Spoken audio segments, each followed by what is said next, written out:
After 60. Authority. Life goes on after 60. If you're over 60 and you spend hours each day scrolling Facebook, watching YouTube, checking news apps, or playing online games, you might think you're staying connected or keeping your mind active, but Australian neurologists and sleep specialists now warn that excessive screen time after 60 is linked to faster memory decline, chronic insomnia, dangerous social isolation, and even increased fall risk. Today, you'll discover the 7 hidden ways screens are quietly harming older Australians and the simple digital detox strategies that can restore your sleep, sharpen your brain, and reconnect you with real life. 20 years ago, if you wanted to stay informed, you read the morning newspaper, watched the evening news on TV, and maybe had a phone chat with a friend or family member. Your screen time was an hour or two a day, tops. The rest of your time was spent reading books, doing hobbies, gardening, walking, visiting neighbors, attending community groups. Fast forward to 2026, and the average older Australian now spends 4 to 6 hours per day on screens, smartphones, tablets, laptops, smart TVs. That's more than a quarter of your waking hours staring at a glowing rectangle. And while technology has brought real benefits, video calls with grandchildren overseas, online banking, easy access to health information, entertainment during lockdowns, it has also brought something far less obvious and far more dangerous: a quiet erosion of brain health, sleep quality, physical activity, real human connection, and independence. This isn't a technology is bad. Go back to the Stone Age lecture. This is a science-backed look at how excessive, unstructured screen use after 60 affects an aging brain, body, and social life in ways that younger people can often get away with, but older adults cannot. In this episode, you're going to learn about the 7 specific screen habits that are most harmful after 60, from doom-scrolling news and social media addiction to binge-watching late into the night and replacing real friendships with passive online consumption. You'll also discover practical, realistic digital detox strategies that don't require throwing your phone in the bin, just using it more intentionally. So if you've ever found yourself scrolling for hours without realizing it, staying up too late watching just one more episode, feeling more anxious after reading the news, or noticing that your memory and concentration aren't what they used to be, stay with this right to the end. The way you use screens today is shaping your brain, your sleep, and your future independence. And small changes now can make a huge difference. WHY older brains are more vulnerable to screen overload. Before we dive into the 7 harmful habits, you need to understand one fundamental truth. An aging brain processes digital stimulation differently from a young brain. After 60, your brain's prefrontal cortex, the part responsible for decision-making, impulse control, and time management, has less brake power, making it easier to get sucked into endless scrolling. Your dopamine system, the brain's reward center, becomes less efficient. So you need more stimulation to feel satisfied, leading to addictive patterns. Your sleep-wake cycle is more fragile, and blue light from screens disrupts it more severely, causing insomnia, early waking, and poor quality sleep. Your cognitive reserve, the brain's backup capacity, is lower, so multitasking, information overload, and distraction cause more mental fatigue and memory problems. Your eyes are more prone to strain, dry eye, and glare sensitivity, making prolonged screen use physically uncomfortable and visually exhausting. Add to that the fact that many older Australians are already socially isolated, physically less active, and dealing with chronic health conditions, and screens become the perfect storm. They offer instant comfort, distraction, and the illusion of connection, while quietly making loneliness, inactivity, and cognitive decline worse. Let's look at the 7 most dangerous screen habits one by one. Habit number 1. Doom scrolling news and social media 4 hours daily. This is perhaps the most common and most toxic screen habit among older Australians. You wake up, reach for your phone or tablet, open Facebook or a news app, and start scrolling. You read about political conflicts, crime, health scares, disasters, arguments in comment sections. An hour passes. 2 hours. You feel anxious, angry, helpless, but you can't stop. Why it's harmful after 60. Chronic stress and anxiety. The constant barrage of negative news activates your stress response, cortisol, adrenaline, which over time damages your heart, immune system, and brain sleep disruption. Doom scrolling before bed floods your brain with stress hormones and blue light, making it almost impossible to fall asleep or stay asleep. Memory and mood problems. Chronic anxiety and poor sleep accelerate cognitive decline and worsen depression. Passive, sedentary time. Hours spent scrolling equals hours not moving, not socializing face to face, not engaging in meaningful activities. What to do instead? Set strict time limits on news and social media apps. 20 to 30 minutes per day maximum. Use app timers or built-in screen time controls to enforce limits. Replace morning and evening scrolling with offline routines. Morning walk, stretching, breakfast without screens, evening reading, music. Gentle activity. Curate your feeds ruthlessly. Unfollow accounts that make you feel bad. Follow positive, informative, or uplifting content. Only. Habit number 2. Binge watching TV or YouTube late into the night. Streaming services and YouTube make it effortless to watch just one more episode, except one becomes 3, and suddenly it's 1 a.m. and you are still awake. For older adults, late night screen binging is devastating for sleep and brain health. Why it's harmful after 60. Blue light suppresses melatonin. The light from screens tricks your brain into thinking it's daytime, delaying sleep onset and reducing sleep quality. Mental overstimulation. Engaging, suspenseful, or emotional content keeps your brain in alert mode, making it hard to wind down. Fragmented sleep cycles. Even if you eventually fall asleep, your sleep architecture, deep sleep, REM sleep, is disrupted, leaving you tired and foggy the next day. Fatigue and falls. Poor sleep increases daytime drowsiness, cognitive impairment, and fall risk. What to do instead? Implement a screen curfew. No screens 1 to 2 hours before bed. Watch TV or videos earlier in the evening. Not in bed. Use blue light filters or night mode on all devices. Though this is not a substitute for stopping screen use before bed, replace late night viewing with relaxing offline activities. Reading a physical book, listening to calm music or an audiobook, gentle stretching, journaling. Habit number 3. Replacing real social connection with passive online consumption. You tell yourself you're staying connected by scrolling through Facebook, reading others' posts, watching YouTube videos. But you rarely post, comment, or have real conversations. You haven't seen a friend in person in weeks, but you like their photos online. This is passive consumption, not real connection. And for older adults at risk of social isolation, it's a dangerous trap. Why it's harmful after 60. Illusion of connection without real support.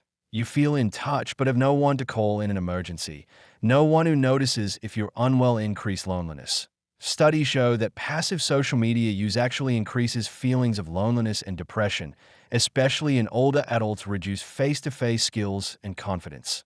The less you interact in person, the harder it becomes, creating a vicious cycle of isolation. Physical inactivity. Scrolling replaces activities that involve movement and real-world engagement. What to do instead? Use technology to arrange real meetings, not replace them. Video calls are better than scrolling. In-person coffee is better than video calls. Join online communities that lead to offline action.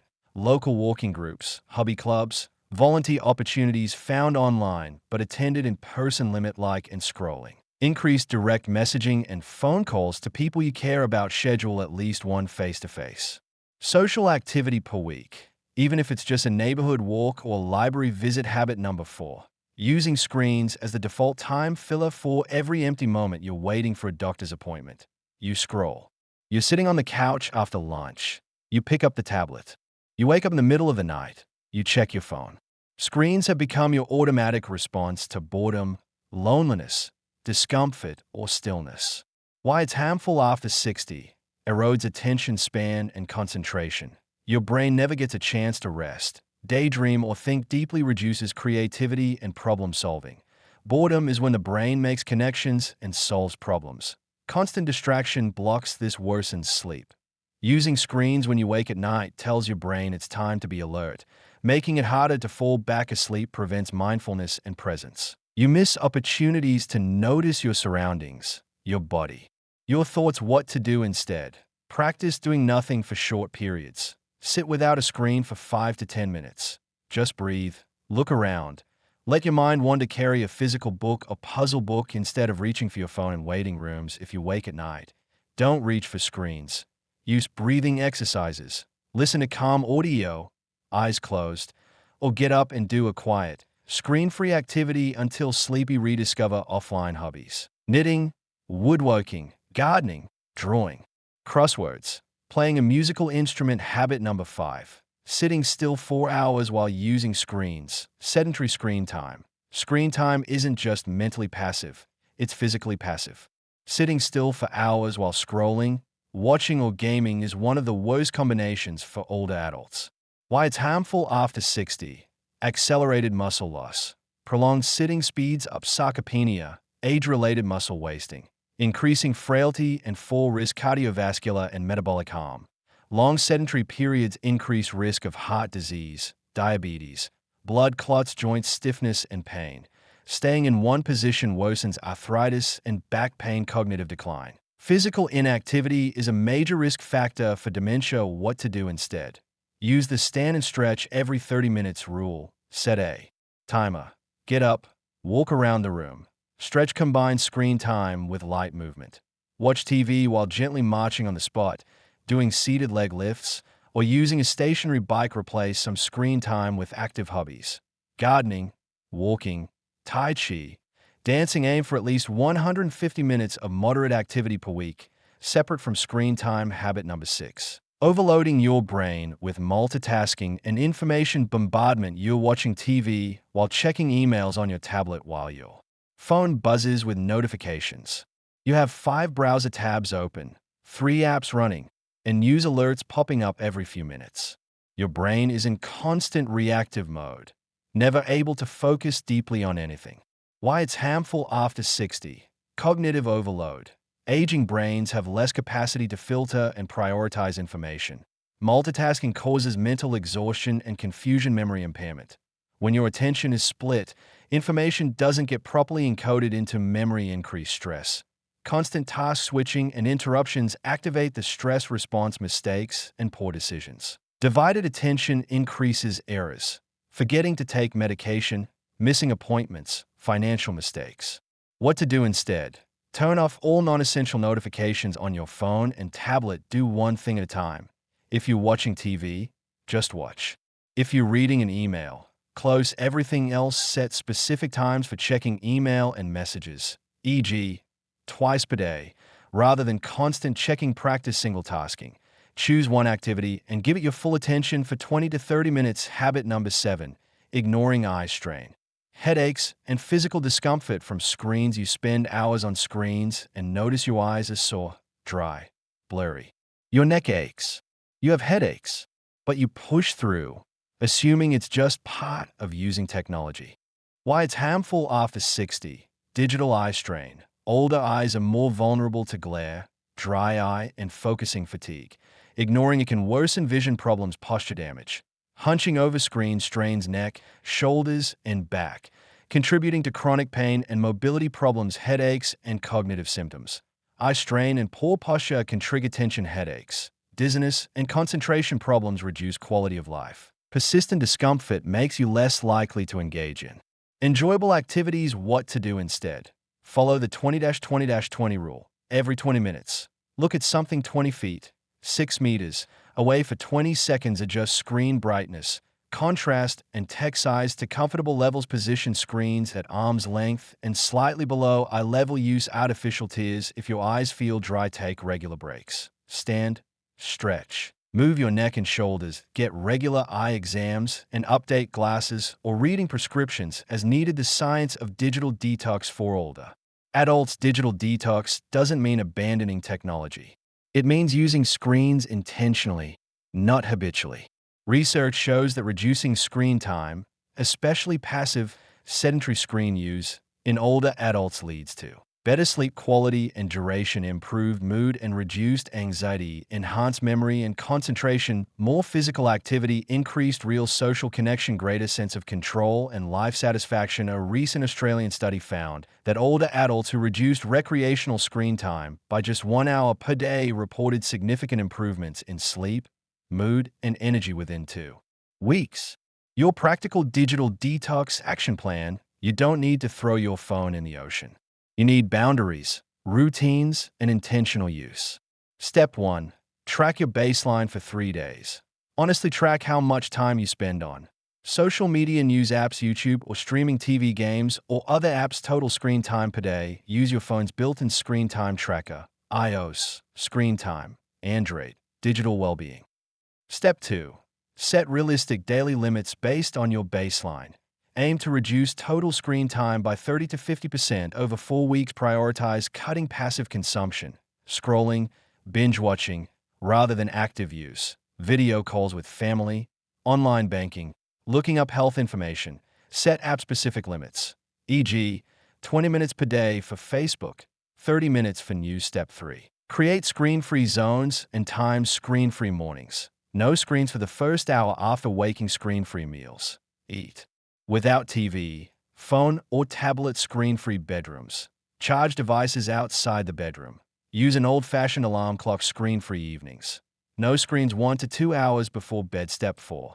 Replace screen time with real activities. For every hour you cut from screens, add 20 minutes of physical activity: walk, stretch, garden.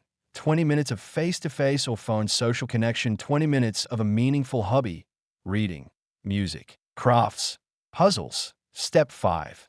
Use technology to reduce technology use. Ironically, your devices can help. Enable app timers and focus modes. Turn off all non-essential notifications. Use grayscale mode. Make screens less visually stimulating and addictive. Install blue light filters for evening use. Set downtime schedules, e.g., automatically block apps after 8 p.m. Step 6. Tell family and friends your plan. Say, I'm working on reducing my screen time to improve my sleep and health. I'll be checking messages less often, but I'll reply within 24 hours. If it's urgent, please call me.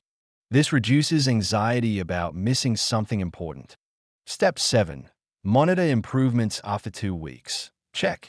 Are you sleeping better? Do you feel less anxious or stressed? Is your concentration sharper? Are you more active? Have you had more face-to-face connections? If yes, keep going. If no, adjust your approach. You might need stricter limits or more engaging offline activities. When screen use becomes a serious problem for some older Australians, screen use crosses into genuine addiction. Warning signs. You feel anxious or distressed when you can't access screens. You neglect basic self-care, meals, hygiene, medications. To stay online, you withdrawn completely from real-world relationships and activities. Family members are expressing serious concern your physical or mental health is clearly deteriorating. If this sounds like you or a loved one, seek help. Talk to your GP about mental health support and referral to a psychologist. Ask about cognitive behavioral therapy, CBT. 4. Digital addiction. The balance. Using screens wisely after 60. Technology isn't the enemy. Used wisely, it can keep you connected to distant family, provide access to health information, telehealth, online banking, offer entertainment, education, and mental stimulation, enable hobbies, online courses, virtual tours, creative apps. The goal is intentional use, screens as tools, not as your primary source of comfort, distraction, and time filling. Ask yourself before picking up a device, why am I reaching for this? What do I actually want or need right now? Is there a better way to meet that need? Sometimes the answer is yes, use the screen. Often, it's no. What you really need is movement, connection, rest, fresh air, or meaningful activity. Your brain, your sleep, your independence, and your remaining years deserve better than hours lost to mindless scrolling. Small changes, starting today, can reclaim your time, your attention, and your life.